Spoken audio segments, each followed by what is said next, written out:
और फिर आपको इस कार्यशाला में सीधा लिए चलते हैं। राष्ट्रीय शिक्षा नीति 2020 की कार्यशाला चल रही है, जिसमें राज्यपाल संबोधित कर रहे हैं। अपने विद्यार्थियों को भी उसमें जोड़े रखना। मैं बार बार ये कहता हूँ कि केवल पाठ्य पुस्तक और विद्यार्थियों को पढ़ाना और उसको परीक्षा देना, उससे उसकी बौद्धिक क्षमता बढ़ेगी नहीं। तो वो पढ़ते पढ़ते उसको बाहर का ज्ञान भी देना चाहिए। और ये बाहर का ज्ञान इसीलिए देना चाहिए कि वो उसकी बौद्धिक क्षमता बढ़ना चाहिए, और वो बौद्धिक क्षमता बढ़ने के लिए उनसे बहुत सारे जो प्रश्न होते हैं वो सुलझाना चाहिए। और विद्यार्थियों को भी प्रश्न निर्माण करने के लिए बोलना चाहिए।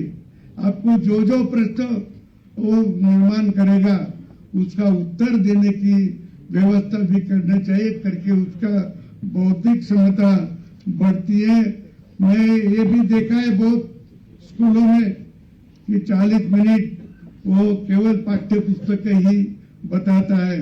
पर मुझे याद है कि एक अच्छे साहित्यिक और अच्छे बड़े विद्वान भी हमें मालूम है, हमारे उधर वो माटे मोहन थे। माटे वो शिक्षक थे, प्राध्यापक थे, आचार्य थे, अच्छे कवि थे, साहित्यिक भी थे।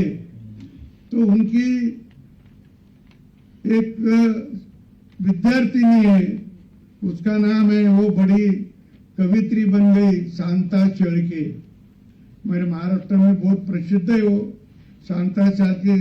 उसकी कविता है, अभी एमए बीए को भी पढ़ाते रहती है, ऐसी उनकी वो कविताएं हैं। तो वो बोलती थी कि हमारे सर शिक्षा वर्ग में जब हमारे को सिखाते हैं तेज बुक का वो पाठ, तो वो पाठ सीखते सीखते वो दूसरी तरफ जो जाते थे और वो बाकी ज्ञान इतना हमको बताते थे, तो हमको लगता था कि ये तो बाहर का है, पाठ्य पुस्तक का नहीं है।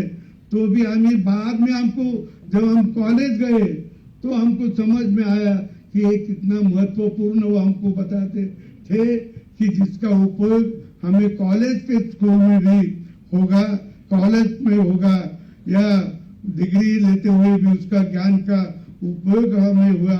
इसीलिए वो पाठ्य पुस्तक की ओर से बाहर का अपने को जो जो मालूम हुआ ज्ञान, जो जो हमने पढ़ा है, जो जो हमने सुना है विश्व में का, वो सभी विद्यार्थी की ओर परिवर्तित करना, उसको देना, उसको बोलना, उसको समझाना, यही शिक्षकों का सही शिक्षण होता है। और ये जो शिक्षक करते हैं उसके विद्यार्थी हमेशा होशियार होते हैं। तो शिक्षकों ने या प्राध्यापकों ने मन में आया, मन से किया, तो मेरा विश्वास है कि सभी सरल हो जाएगा। लेकिन उसके मन में आना चाहिए। मन में कब आता नहीं। तो उन्होंने मन से पढ़ाई उन्हें पढ़ना चाहिए, सिखाना चाहिए, और मन से उन्होंने किया तो सब होता है। लेकिन मन से करने वाले क्या, देखिए मन बनाना ये एक महत्वपूर्ण काम है, उसका मन बनाना।